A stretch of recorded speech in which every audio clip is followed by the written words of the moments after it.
नमस्कार मित्रांनो, बघा आता खूप गावामध्ये किंवा खूप जिल्ह्यांमध्ये पाऊस पडत आहे आणि त्याचं खूप नुकसान होत आहे. तर याबाबत माझं सरकारला विनंती आहे की तुम्ही लवकरात लवकर तिथं व्हिजिट करून किंवा ज्या शेतकऱ्यांचं शेत वाहून गेलेलं आहे किंवा त्या शेतकऱ्यांच्या शेतामध्ये पाणी गेलेलं आहे त्यांचं तुम्ही लवकरात लवकर त्यांना मदत करा.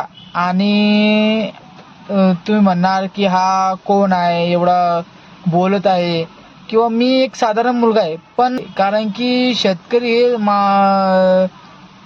पूर्ण जगाला जगवतो.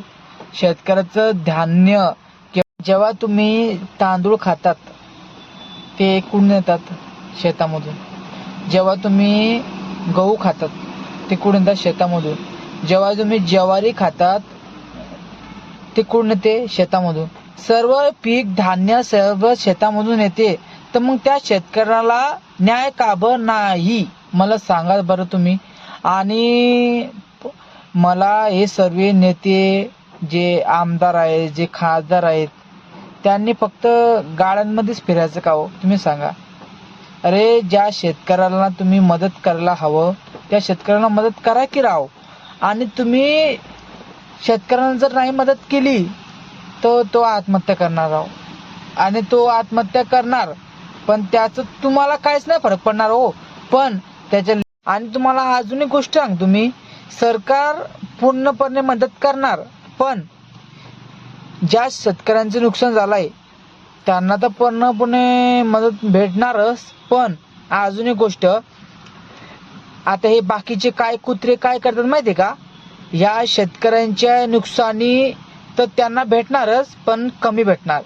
त्यांचं जर 1 लाखाचं नुकसान व्हायला असलं त्यांना 50,000च भेटणार, 30,000च भेटणार. पण सरकारने हे पैसे त्यांना पूर्ण देतात. पण हे बाकीचे जे कुत्रे आहेत ना, हे मधात, यांचं काहीच नाही नुकसान झालेलं असतं. यांनी फक्त पैसे खायचं काम करतात. आणि तुम्ही बघा, ते बिचारा शेतकरी आत्महत्या करते, तो आत्महत्या नाही करत हो, त्याचं नुकसान झालेलं आहे म्हणून करते तो आत्महत्या. त्याला टेन्शन येतं, त्याच्यावरची कर्ज आहेत म्हणून तो आत्महत्या करते. म्हणून त्या शेतकऱ्यांच्या तुम्ही, आणि हा व्हिडिओ तुम्ही लवकरात लवकर शेअर करा आणि सरकारपर्यंत पोहोचवा.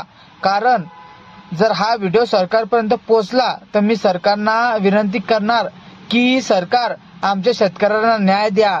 आमच्या शेतकऱ्याला तुम्ही जे नुकसान झालंय ते भरपाई द्या हो सरकार. कारण की तुम्हाला जर पेमेंट भेटतच, पण आमच्या शेतकऱ्याला, आमचा शेतकरी फक्त हा पीक लावून किंवा शेतमजुरी करून तो पोट भरतो बिचारा शेतकरी.